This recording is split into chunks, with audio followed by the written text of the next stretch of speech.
All right, let's really dig into this. This really thought-provoking collection of sources you've brought us today. These fictional texts, they just plunge us into a world facing this, well, unprecedented, almost unimaginable crisis. What's truly fascinating here, I think, is how these texts paint such a detailed picture. A society confronting its own identity, Right. its core values under extreme existential pressure. It's not just a story, it's designed really as a kind of mirror. Exactly, a mirror to human nature. So our mission today, really, is to pull out the surprising bits, the aha moments, and try to understand the different, often conflicting perspectives in these sources. We want to help you make sense of a scenario that, okay, it's fictional, but it raises some deeply resonant questions. Definitely. We're going to dive right into the heart of this civilization-altering event, and trace how it unfolds, using these texts as our guide. Okay, let's start with the main event, the catalyst. The arrival of what the sources call the Last Chance Armada from the Ganges. The descriptions are just vivid. Immense scale, hundreds of ships, millions of people. Yeah. Millions, yeah. And initially, within parts of this Western world, it's framed as, poor, defenseless bastards arriving. But the sources show that underneath that, there's this undeniable fear. A real undercurrent. Yeah.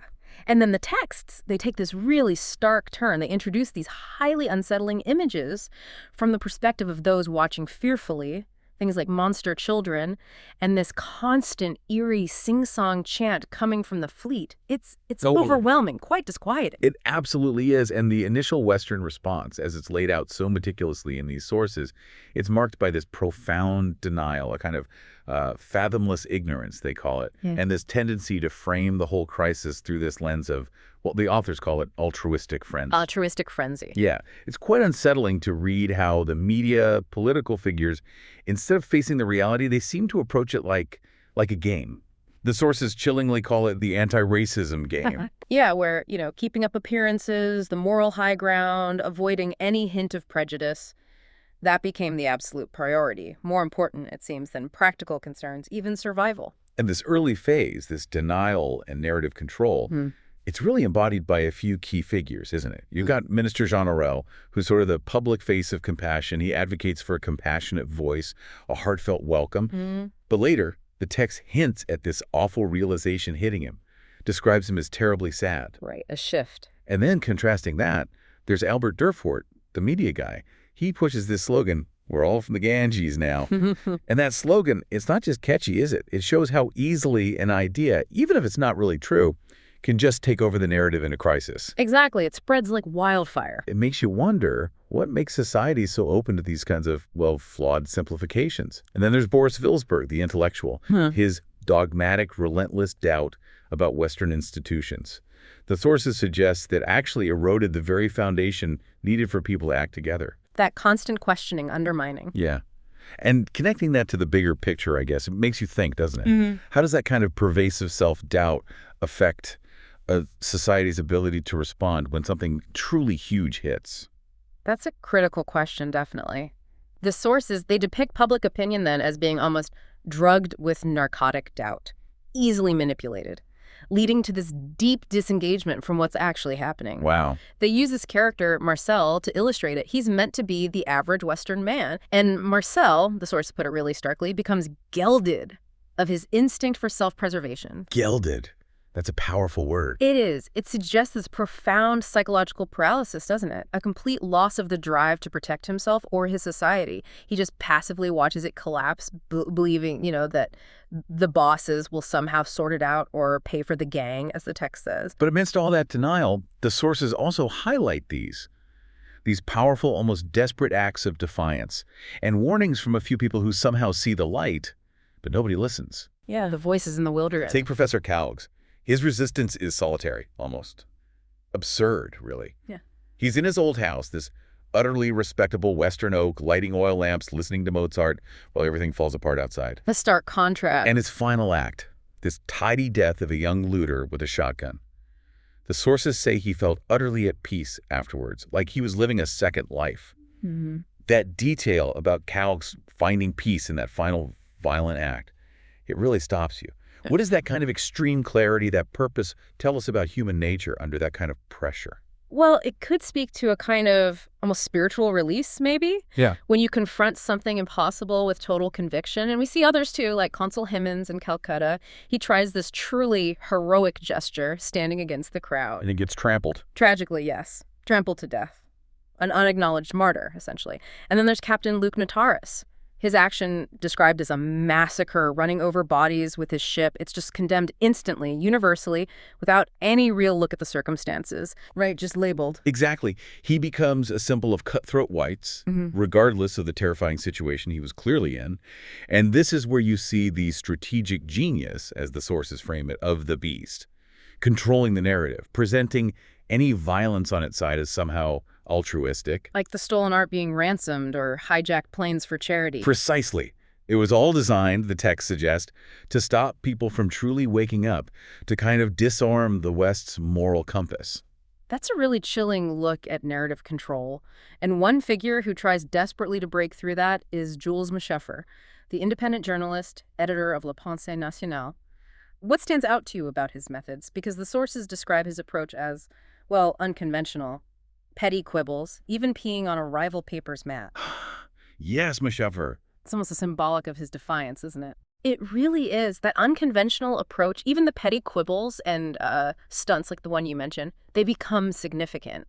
It suggests that when a society just doesn't want to hear the hard truth, maybe the only way through is with these provocative, even slightly absurd acts. A different kind of resistance. Exactly. A stark contrast to the manipulated altruism from the other side. But what's maybe even more significant tactically in the narrative is the fleet changing course. Everyone assumes Suez, Right. but it sails south around the Cape of Good Hope. Right. And the sources suggest if it had gone through Suez, the West might perhaps have been saved. Saved. Why? Because there would have been objective observers right there at the gateway to the West. They could have seen what the sources bluntly call the floating debauch up close. And maybe, just maybe, that would have sparked the good, healthy fear needed to shake the West out of its stupor. And that lack of direct observation allowed the denial to continue. Yeah. Then you get the South African response, which is completely different from Europe's reaction. Well, The sources describe them refusing to bend, declaring a white nation with 80% blacks. This defiance, it causes global outrage, right? But the sources suggest the beast actually welcomes that outrage strategically. yes, it feeds into their narrative, isolates South Africa, perhaps distracts from the main event. It shows how even defiance can be twisted and used. Meanwhile, back in France, society is just falling apart. Utterly. Absolutely. Take the military, it just collapses. 200,000 men sent south, apparently only 20,000, just 10%, even report for duty. 90% just gone. Gone. Widespread desertions, mutinies. The army is described as totally unable to act. Why? Because for years they'd been taught to despise their armies, they'd learned a lot about guilt, it paralyzed them. And the president's order, telling soldiers to weigh this monstrous mission for themselves. That just sums it up, doesn't it? A total collapse of command, of moral authority, and law and order. It dissolves just as fast. Prisons emptied, toll booths taken over by figures like Panama Ranger, these liberated forces. Signaling total anarchy. Total anarchy, what the text calls the death of all bearable life. And at the same time, you see this mass exodus from the South, described as self-indulgent slime draining away as people flee north. It's a complete societal disintegration, every institution. And then you have the religious responses during all this. They're fascinating too, reflecting belief systems under this immense strain. Very diverse reactions. You see the Pope with his white Vatican plane, symbolizing this ideal of Christian charity, trying to reconcile faith with what's happening, even selling his tiara, his Cadillac. A grand gesture. But then you have the World Council of Churches, characterized in the sources as having this boundless love of whatever might destroy the current Western society, Sure. almost using charity as a weapon against the existing order. A very different interpretation of faith's role. Completely. And then totally different again, the monks of Fontchambard Abbey. Mm. Abbot Dom Melchior and his addle old men marching to the sea, chanting Gregorian chant. Believing it's the apocalypse. Yeah, that the 1,000 years are ended. And within that group, Dom Paul Panet initially defects, wanting to embrace the Christ he believes in before he dies. And incredibly, Abbé Chaussat, he actually finds his faith again in this desperate moment, leaving his past behind. Each one is just A profound and distinct reaction, isn't it? Belief systems bending, breaking, transforming under that pressure. Truly.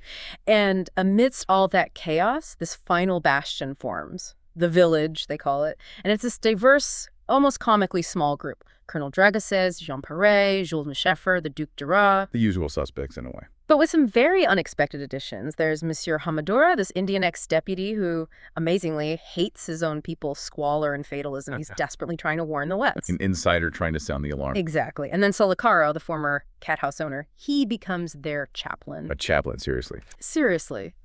It really raises a question, doesn't it? What does it mean when the absolute last remnants of a dying society are this improbable mix, and they choose to embrace what the sources call comedy, pure and simple, instead of just tragedy? That's fascinating. Comedy instead of tragedy. They embrace this unique humor, this defiant gallows humor. Yeah. You mentioned Dragasses yelling, "Screw you all, goddammit." But Sheffer singing ditties while shooting from a truck. Solicaro telling stories of chic little sins. Right. It's like they find this strange kind of freedom in facing oblivion head-on. Almost like tragedy is too predictable, too mundane for their final act. It's dark humor, for sure, but incredibly human. It absolutely is. Finding that comedy pure and simple when everything is ending. Yeah. It speaks to this deep psychological resilience, maybe. A refusal to give the end the satisfaction of total despair. It's like a final rebellion. Yeah, final two fingers up to fate. Pretty much. And then the sources describe the inevitable climax. The fleet lands on Easter Monday, a triumphant cry. The aftermath is just horrifying. Corpses washing ashore. But the survivors, they're described as solid and healthy no less, and ready to pounce with all their might. A brutal image of the new reality just arriving, fully formed. And what happens to those white fellow travelers, the collaborators, even the narrator's own pals who tried to be helpful? They get absorbed and digested, as the text puts it. They become this new cast of untouchable pariahs in the parts of France now dominated by the newcomers. A complete reversal. Chilling. And the death of Lidi, the progressive priest's wife, dying in a whorehouse for Hindus.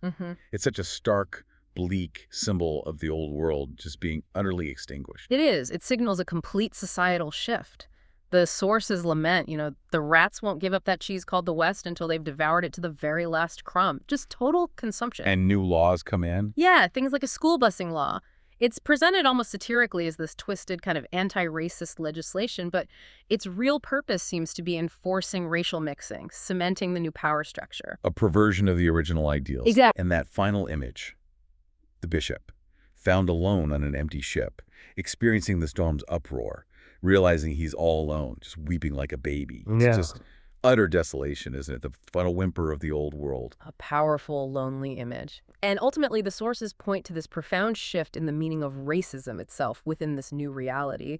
What might have once been seen as, quote, a simple expression of the race's inability to get along, it transforms. It becomes a war cry, a call to arms, a crime against humanity. That redefinition is absolutely key to understanding the inverted world described in the texts. So wrapping this up, what does this all mean for you, the listener? This deep dive into a fictional world, it raises these huge questions, doesn't it? About resilience, moral compromise, the very definition of identity, of society, of survival. It's a text that really forces you to confront some uncomfortable ideas about what happens when a society loses its will, its instinct for self-preservation. It's a stark reflection, really, on how quickly norms and power can just flip under extreme pressure. It brings to mind the narrator's final thoughts from Switzerland, quoting Prince Bibesco. The fall of Constantinople is a personal misfortune that happened to all of us only last week. That sense of immediacy, of relevance across time.